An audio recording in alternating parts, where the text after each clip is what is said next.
Saudara, lalu apa urgensi dari retret kabinet yang dilaksanakan Presiden Prabowo Subianto ini di Hambalang, tepat dengan 1 tahun program makan bergizi gratis? Kita bahas bersama dengan Sekjen Golkar, Sarmuji, dan juga Direktur Eksekutif Carta Politika, Yunarto Wijaya, yang telah bergabung bersama kami di Kompas Petang. Selamat petang semuanya. Selamat Selamat petang. petang, Mas Yasir. Saya ke Mas Bang Toto. Sarmuji dulu. Bang Sarmuji, menurut Anda nih, apa sebenarnya beda retret kali ini dengan rapat kabinet biasanya? Kenapa saya bertanya ini? Karena yang disampaikan oleh Presiden Prabowo sebenarnya sudah juga disampaikan pada rapat kabinet sebelumnya. Spesialnya apa kalau dari bahasa politik Anda? Ya, pertama, seperti yang dikatakan Presiden, tentu ini waktu yang tepat untuk menakar keberhasilan atau capaian-capaian yang sudah dilakukan oleh kabinet dipimpin oleh Pak Presiden Prabowo. Kedua, tentu saja setiap tahun semua program prioritas Presiden, apa yang dilakukan oleh kabinet pemerintahan Pak Prabowo mesti diletakkan dalam konteks hari ini.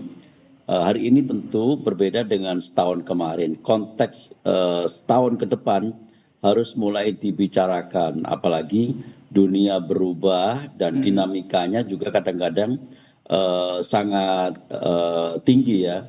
Barusan dunia dikejutkan oleh serangan Amerika ke Venezuela, menangkap Presiden Venezuela, dan akan banyak sekali peristiwa-peristiwa yang akan terjadi pada tahun 2026. Maka program prioritas pemerintah mesti diletakkan dalam konteks setahun ke depan. Ketiga, tentu saja Presiden memberikan koridor supaya semua menteri mengarah pada satu titik yang sama. Ada konvergensi langkah di antara menteri-menteri yang biasanya sangat sektoral. Semua menteri pada dasarnya akan berpikir secara sektoral tentang kerjanya masing-masing dalam departemen masing-masing.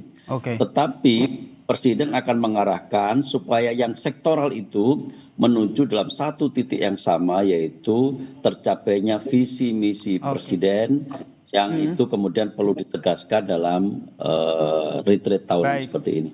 Saya ke Mas Toto. Mas Toto, kalau tadi kita jelas selain membahas program, kalau dari komunikasi politik begitu mengumpulkan menteri dan jajarannya di retret di Hambalang hanya 1 hari, apa yang ingin disampaikan ataupun ditekankan Presiden Prabowo Subianto menurut Anda? Iya, saya pikir ini kan kalau kita analogikan perusahaan-perusahaan ya, memang normal bahwa dalam setiap awal tahun atau setelah akhir tahun itu dilakukan seperti rapat kerja yang sifatnya kemudian menyeluruh. Walaupun sebetulnya isinya hanya mengulang rapat-rapat yang sebelumnya pernah terjadi. Jadi ini memang bahasa politik secara simbolik bahwa pemerintah ingin mengatakan kami memulai 2026 dengan mengevaluasi apa yang sudah dilakukan di 2025 dan kemudian juga akan menegaskan satu visi bagaimana presiden dengan menteri bisa fokus pada tahun 2026. Bahasa simboliknya seperti itu. Jadi saya sih melihat ini bukan retret lah, berbeda dengan retret Magelang yang ada kegiatan macam-macam, membuat lebih solid dan lain-lain. Ini lebih kepada bahasa simbolik untuk menegaskan apa yang akan dilakukan di 2026 sambil pamer lah kira-kira 2025 sudah berhasil melakukan apa. Dan itu yang terlihat dari bahasa Pak Prabowo ketika menekankan atau mengklaim keberhasilan mengenai MBG. Nah, apakah ini baik? Menurut saya baik. Ketika perusahaan-perusahaan melakukan ini, kenapa negara tidak melakukan itu? Tetapi apalagi untuk kabinet yang kita tahu ini paling besar dalam sejarah setelah Orde Lama ya. Jumlah orang parpolnya banyak, potensi visi misinya bisa berbeda. Jadi ini baik. Akan tetapi catatan penting yang menurut saya adalah semoga tidak bersifat searah saja klaim keberhasilan atau kemudian hanya mendengarkan presiden. Ini harus dimanfaatkan. Paling penting dan kritik paling banyak itu adalah orang sering mengatakan Pak Prabowo tahu nggak sih kondisi di lapangan? Atau kemudian Pak Prabowo mau nggak sih mendengar masukan dari menteri-menteri yang lebih tahu kondisi lapangan? Contoh Mas Yasir, ketika bicara MBG, saya sedih malah dan prihatin. Pak Prabowo selalu mengulang-ulang variabel kuantitatif. Selalu mengatakan, dan ini linear dengan apa yang dibangga-banggakan oleh BGN ya. Sudah mencapai 50 juta, lebih tinggi dari Brazil yang dalam 11 tahun hanya 40 juta. Dalam bulan November kita sudah melampaui populasi Singapura. Lalu kemudian bulan Desember sudah melampaui populasi Korea Selatan. tujuan MBG itu kan bukan memberikan makan sebanyak-banyaknya. Ada yang hilang di sini loh. Bergizi tidak? Target penerimanya sudah benar tidak? Anggarannya realistis atau tidak? Sehingga kemudian bisa kemudian mengambil anggaran-anggaran dari sektor lain yang juga sangat penting. Silakan dibuka.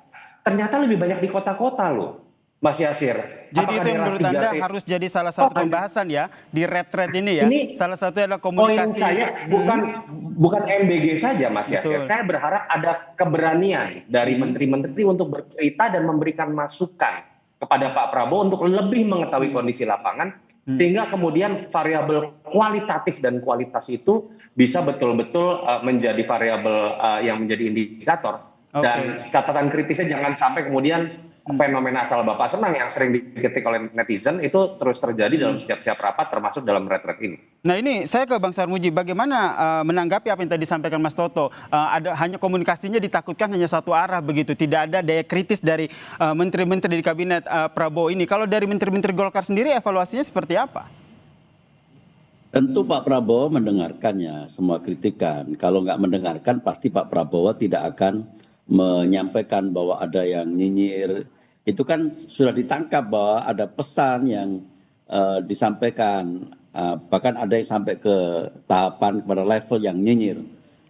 Saya yakin di benak Pak Prabowo juga menangkap pesan-pesan selain kenyinyiran itu juga ada pesan-pesan kritik, ada pesan-pesan masukan yang akan menjadi catatan tak terpisahkan dari perjalanan kabinet selama setahun ini dan setahun ke depan.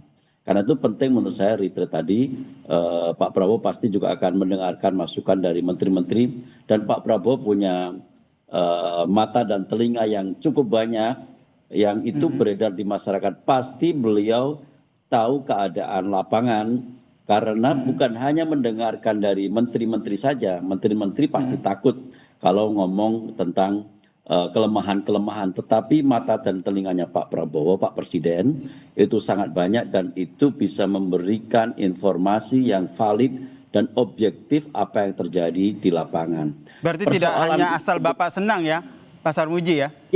Ya, karena Pak Prabowo punya banyak mata dan telinga, dan tentu saja komunikasi Pak Prabowo pasti tidak akan sangat detail tentang bagaimana memperbaiki kualitas makanan bergizi gratis atau hal-hal yang lain, tetapi pasti Pak Prabowo tahu hal yang detail seperti itu.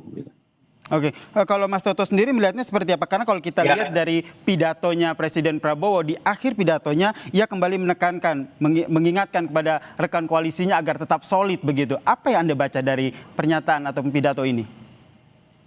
Iya, kalau terkait dengan soliditas itu baik untuk ditekankan oleh seorang presiden yang harus mengelola dan memanage kabinet yang isinya kebanyakan orang partai nih, yang jumlah wamen dan menterinya banyak sekali, sehingga bisa memastikan bahwa potensial konflik of interest tidak terjadi. Itu betul. Dan Pak Prabowo sangat menekankan ini berkali-kali, makanya konsepnya rekonsiliasi persatuan itu betul. Tetapi hal yang lain adalah ketika bekerja, kritik terhadap Pak Prabowo ini kan bukan tentang visi misinya bagus atau tidak, programnya berniat baik atau tidak. Kita harus akui konsistensi kalau kita baca dari Pak Prabowo masih menjadi oposisi, menulis buku Paradoks Indonesia dan Solusinya, sampai apa yang kemudian kita lihat dalam setahun pertama pemerintahan Pak Prabowo ini konsisten. Yang kurang adalah ketika berbicara variabel induktif, ketika masalah eksekusi, ketika berbicara mengenai beradaptasi dengan kondisi lapangan yang berubah-berubah, sehingga terkesan ada kekakuan. Kok ada kesan bahwa pemerintahan ini fokusnya hanya pada flagship misalnya yang sifatnya ultra populis, baik misalnya MBG, Koperasi Merah Putih, yang mau tidak mau akhirnya karena tujuan dari ambisi besar beberapa program itu, lalu kemudian efisiensi terhadap sektor lain dilakukan. Jadi menurut Anda, Mas Toto, maaf saya potong, jadi menurut Anda Presiden Prabowo Subianto sendiri tidak mendapatkan laporan yang betul-betul yang terjadi di lapangan terkait dengan semua programnya termasuk MBG?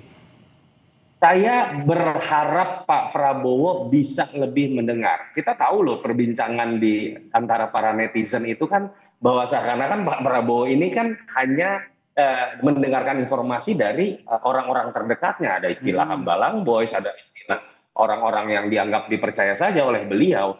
Nah ini yang menurut saya yang kemudian bisa berpotensi menjadi bottlenecking ketika menteri-menteri kemudian tidak bisa memanfaatkan rapat-rapat seperti ini untuk menyampaikan hal-hal yang mungkin dalam rapat kabinet, dalam komunikasi keseharian tidak bisa disampaikan.